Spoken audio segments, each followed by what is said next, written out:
తెలంగాణ ఉద్యమానికి సిద్దిపేటకు పేగుబంధం ఉందని చెప్పుకొచ్చారు బీఆర్ఎస్ ఎమ్మెల్యే హరీష్ రావు.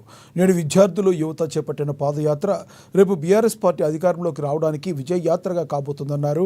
నాడు సిద్దిపేట నుంచే కేసీఆర్ సైకిల్ యాత్ర చేపట్టి వరంగల్ సభకు ఊళ్లకు కదిలించారని గుర్తు చేశారు.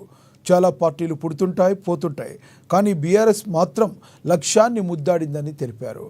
కేసీఆర్ అనే ఒక గొంతుక కోట్ల గొంతుకలను ఏకం చేసిందన్నారు. 14 ఏళ్ల ఉద్యమం, 10 ఏళ్ల ప్రభుత్వం, ఇప్పుడు ఏడాదిన్నర ప్రతిపక్షం. ఏ పాత్ర అయినా బీఆర్ఎస్ పార్టీ తెలంగాణ పక్షమేనని స్పష్టం చేశారు.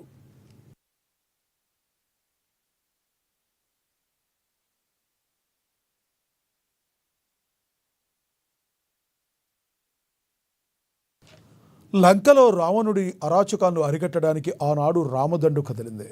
నేడు మన రాష్ట్రంలో రేవంత్ రెడ్డి ప్రభుత్వం చేస్తున్న అరాచకాలను ఎదిరించడానికి గులాబీ దండు కదిలిందని చెప్పారు. సిద్దిపేట నియోజకవర్గ కేంద్రం రంగదాంపల్లి అమరవీరుల స్తూపం నుంచి వరంగల్ సభ వద్దకు 1000 మంది విద్యార్థి యువత చేపట్టిన పాదయాత్రను హరీష్ రావు జెండా ఊపి ప్రారంభించారు.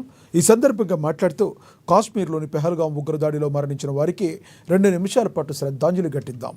ఈరోజు మన సిద్దిపేట నుంచి పాదయాత్రలో బయలుదేరిన విద్యార్థి యువ మిత్రులకు, ఉద్యమకారులకు, బీఆర్ఎస్ పార్టీ కార్యకర్తలందరికీ శిరస్సు వంచి నమస్కారం తెలియజేస్తున్నా.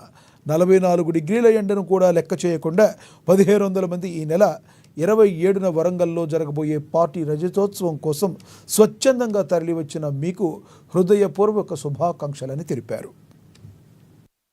27వ తేదీ జరుపుకుంటున్నటువంటి రజతోత్సవ సభకు ఈరోజు సిద్దిపేట నుంచి 1500 మంది విద్యార్థులతో పాదయాత్ర ప్రారంభించడం జరిగింది. ఈ పింక్ ర్యాలీ 70 కిలోమీటర్లు 3 రోజుల పాటు నడిచి మరి ఎల్కతుర్తిలో జరిపేటువంటి సభా సమావేశ స్థలికి వీళ్ళందరూ కూడా చేరుకోబోతా ఉన్నారు.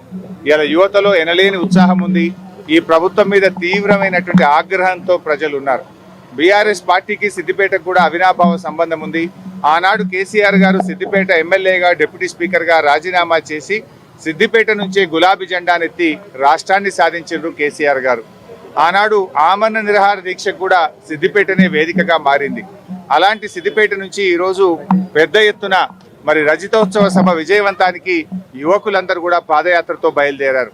ఈ పాదయాత్ర కేవలం పాదయాత్రనే కాదు, రజతోత్సవ సభను విజయవంతం చేసేటువంటి జైత్రయాత్ర, రేపు బీఆర్ఎస్ పార్టీని అధికారంలోకి తెచ్చేటువంటి విజయయాత్రగా ఈ పాదయాత్ర నిలబడబోతా ఉంది.